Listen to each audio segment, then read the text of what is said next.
টেররিস্টের অ্যাটাকে যদি মারা যাচ্ছে, তা পরিবারের ক্ষতি, দেশের ক্ষতি, এই ধরনের যদি কার্যক্রম যদি থাকে তাহলে তো পুরো কাশ্মীর ব্ল্যাকআউট হয়ে যাবে। ফ্যামিলি আহত হয়নি, আমার বাড়িতে এসে ফিরে এসেছে।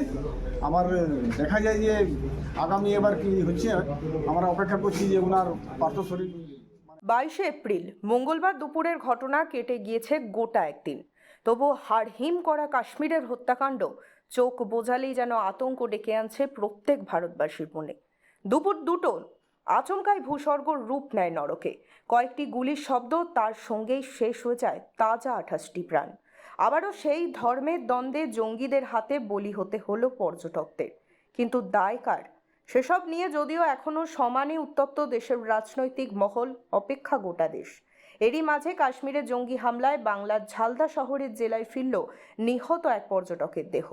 ঝালদা শহরের বাসিন্দা মনীষ রঞ্জন মিশ্রা, যিনি ছিলেন নিহতদের তালিকায়, শহরের 5 নম্বর ওয়ার্ডের পুরনো বাঘমুন্ডি রোড এলাকার বাসিন্দা। কেন্দ্রীয় সরকারের স্বরাষ্ট্র মন্ত্রকের অধীনে গোয়েন্দা বিভাগের আধিকারিক হিসেবে হায়দ্রাবাদে কর্মরত ছিলেন তিনি। ঘটনার খবর চাউর হতেই বুধবার সকাল থেকে পড়শিদের অনেকে ভিড় জমান নিহত মনীষের বাড়িতে। জানা যায়, মঙ্গলবার ঘটনার পরেই খবর দেওয়া হয়েছিল পরিবারকে। কাশ্মীর থেকে ফিরে বৈষ্ণব দেবী মন্দিরে যাওয়ার কথাও ছিল তাদের, জানিয়েছিলেন তার ভাই বিনীত। আর তার আগেই এমন খবরে স্বাভাবিকভাবেই ভেঙে পড়েছে গোটা পরিবার।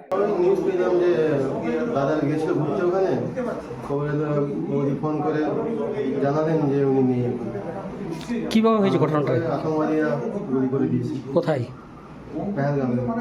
কে হয় আপনার? আমার দাদা। কি করতেন উনি? মিনিস্ট্রি অফ হোম অ্যাফেয়ার্স আছে। আর কি খবর আছে, কি তথ্য পেয়েছেন? আর বেশি কিছু খবর নেই। উনি কি, ওনার দেহ কি এখানে আসবে? বলেছে কালকে আসতে পারে, এখন কিছু ঠিকঠাক বলেনি। কি নাম আপনার? বিনীত রঞ্জন। এই ছেলেটাকে মানুষ করেছিলি, বলে খেলাইছিলি, আর ছেলেটা মারা গেল। মন মেজাজ আমার ভালো নাই, কিন্তু জিনিস আছে এটা যেমন মারে গিয়ে সেই যেমন অ্যাকশন নেই মোদী সরকার, এটাই হইল আমার বলবার। বুধবার ঝালদার বাড়িতে শোকাহত পরিবারের পাশে দাঁড়ালেন বাঘমুন্ডির বিধায়ক সুশান্ত মাহাতো ও পুরুলিয়ার সভাধিপতি নিবেদিতা মাহাতো।